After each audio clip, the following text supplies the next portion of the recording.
Urea అంశము ఎవరు తప్పండి? సప్లై చాతగానే కేంద్ర ప్రభుత్వము. చాలామంది పొరపడుతున్నారు, తెలంగాణలో ఉంది అనుకుంటారు సమస్య. యావత్ దేశంలో వల్ల యూరియా వల్ల ఇబ్బందులు పడతా ఉన్నారు. దాంట్లో కూడా ఈయన గారు అసలు తప్పిదం బీజేపీదిరా అంటే తప్పిదం మాదంటాడు.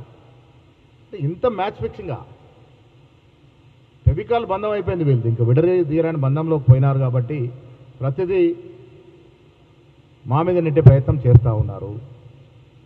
రాష్ట్ర ప్రభుత్వం యూరియా అంశంలో కానీ మిగతా నిష్పక్షపాతంగా నిజాయితీగా పోతూ ఉంది. సప్లై చేయాల్సిన పెద్దోడు పంపకుంటే యూరియా రాష్ట్రంలో తయారు కాదు. యూరియా అంశం కేంద్ర ప్రభుత్వ పరిధిలో ఉంది. వారు పంపాల్సిన స్థాయిలో పంపట్లేదు. దాన్ని కూడా రాజకీయ అవసరాలు వాడుకునే ప్రయత్నం చేస్తూ ఉంది. కేటీఆర్ గారు మీ శకం ముగిసింది. రాజకీయంగా ఈ రాష్ట్రంలో బీఆర్ఎస్ శకం ముగిసింది. మీరు వాడుకో వీడుకో వత్తాసు పలుకోవాల్సిందిగా పిల్లపాటిలై సపోర్టింగ్ కింద చేతిబట్టి నడవాల్సిన పరిస్థితి ఏర్పడ్డది. మీరు మీ స్థాయి రాహుల్ గాంధీ గురించి మాట్లాడే స్థాయి కాదు, అర్హత లేదు. ఇలా ఓటు చోరీ వల్ల తిక్కమక్కమైనటువంటి బీజేపీ ఇలాంటి నాయకులను ఆశ్రయించి వారితో స్టేట్మెంట్స్కి ప్రయత్నం చేస్తూ ఉంది. ప్రపంచవ్యాప్తంగా మోడీ ఎక్స్పోజ్ అయ్యాడు. ఇలా మోడీ దొల్లతనం బయటపడింది. అందుకే బొంబాయిలో ఎత్తిపోయినటువంటి చిన్న చిత్రపాట్లు ఆశ్రయిస్తూ ఉన్నారు. ఇది చెల్లదు. రాహుల్ గాంధీ దేశానికి భవిష్యత్తు. నిజాయితీగా నిష్కల్మషంగా ప్రజల పక్క నుండి ప్రజల కోసం పోరాడుతూ ఉన్నారు. ఈ దేశాన్ని ఈ దేశ రాజ్యాంగాన్ని రక్షించుకోవాలని తపన పడుతూ ఉన్నాడు. అలాంటి లౌకికవాద శక్తులకు మద్దతు చేయాల్సినటువంటి మీరు ఇలా బీజేపీకి లోపాయకారికి అమ్ముడుపోయినారు కాబట్టి ఇలాంటి విమర్శలు చేస్తారని అనుకోవాల్సి వస్తుంది. అంటే ఏదన్నా వేసుకుంటాను. నేనేమంటానంటే ఇక్కడ కాంగ్రెస్ పార్టీ అని రాసి నాకు ఇష్టం 3 రంగులు. నేను కాంగ్రెస్ వాదిని పరిపూర్ణ కాంగ్రెస్ వాదిని. ఈ కండువా వేసుకుంటాను, 3 రంగుల కండువా వేసుకుంటాను. ఎవరు మన ఇంటికి వస్తే మనం కొందరికి పచ్చగండ కప్పుతారు. రైతాంగానికి ఎవరు వచ్చినా మాకేం కప్పుతారు? రైతులు పచ్చగండ కప్పుతారు. ఒక సింబాలిక్గా కప్పుకుంటారు. అంత మాత్రం నాకు చేరినట్టో లేక మహేష్ గౌడ్ స్టేట్మెంట్ ఇచ్చిన కాబట్టి చేరినట్టో అది కాదు. వాళ్ళ స్పీకర్ ముందున్నప్పుడు ఎమ్మెల్యే చెప్పింది పరిమాణికం. ఎమ్మెల్యే చెప్పింది పరిమాణికం.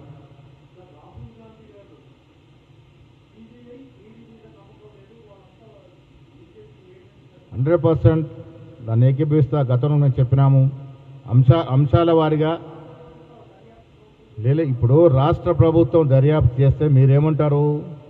ఇలా సిబిఐ గతంలో కేసు టు కేసు పరిశీలించినప్పుడు సిబిఐ కూడా చాలా చోట్ల లొంగిన సందర్భాలు ఉన్నాయి. దాంట్లో అనుమానం లేదు. బట్ ఇవాళ రాష్ట్ర ప్రభుత్వం రాష్ట్ర ఏజెన్సీ విచారణ మొదలు పెడితే కేవలం కక్షపూరితంగానే చేస్తూ ఉన్నారు. రేవంత్ రెడ్డి గారికి కేసీఆర్ మీద కక్ష ఉంది కాబట్టి చేస్తామని అంటారు. మరో మార్గం లేకనే మనం సిబిఐకి ఇచ్చాం. ఆశిస్తూ ఉన్నాం నిజాయితీగా నిష్పక్షపాత విచారణ జరుగుద్దని, జరగాలని కోరుకుంటా ఉన్నాం.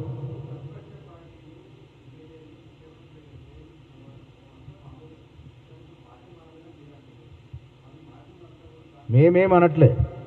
ఎమ్మెల్యేలు చెప్పిందే పరిమాణికం. ఎమ్మెల్యేలు ఏం చెప్తున్నా అనేదే స్పీకర్కి అవసరము. కేటీఆర్ చెప్పేది మహేష్ గౌడ్ చెప్పేది కాదు. అది స్పీకర్ నోటీస్ ఇచ్చినప్పుడు ఎమ్మెల్యే గారు ఏం జవాబు చెప్తాడో అదే పరిగణలోకి తీసుకుంటారు. సో కేటీఆర్ చెప్పిందే వాస్తవం అనుకుంటే ఈ ఫోటో చూసి ఏమర్థం చేసుకోవాలి మనం? మేమేమంటాం? ఇలా బీజేపీలో చేరిపోయింది బీఆర్ఎస్ పార్టీ అంటా ఉన్నాం.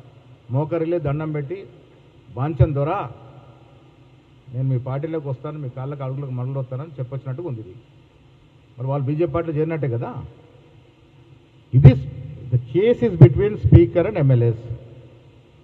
ఎమ్మెల్యేస్ చెప్పింది పరిమాణికం, దాన్నే పరిగణలోకి తీసుకుంటారు. మాలాంటి వ్యక్తులు లేక కేటీఆర్ వ్యక్తులు దీన్ని మాట్లాడితే దానికి ఏం పస ఉండదు కదా. కానీ గతంలో వీళ్ళ చరిత్ర తెలుసుకుంటే వాళ్ళు ఎమ్మెల్యే గురించి మాట్లాడడం ఏంటి? పార్టీలో విలీనం చేసుకున్న చరిత్ర మీది. మీరు ఇవాళ ఒక్కటి మాత్రం వాస్తవం మిత్రులందరికీ మేము మళ్ళీ చెప్పదలుచుకున్నా, ఈ రాష్ట్రాన్ని అత్యంత తక్కువ సమయంలో అత్యంత ఎక్కువగా దోచుకున్న రాజకీయ కుటుంబం ఈ దేశంలో ఏదైనా ఉంది అంటే అది కేసీఆర్ కుటుంబమే. కేవలం 10 ఏళ్ళు పాలించి 100 సంవత్సరాలు సరిపడా సొత్తును దోచుకున్నారు. కాబట్టి ప్రజలు వారిని తిరస్కరించి కొట్టిన దెబ్బ కొట్టకుండా పార్లమెంట్ ఎన్నికల్లో 0 సీట్లు ఇచ్చినారు. కాబట్టి నేను మళ్ళీ చెప్తా ఉన్నాను, బీఆర్ఎస్ శకం ఈ రాష్ట్రంలో ముగిసింది.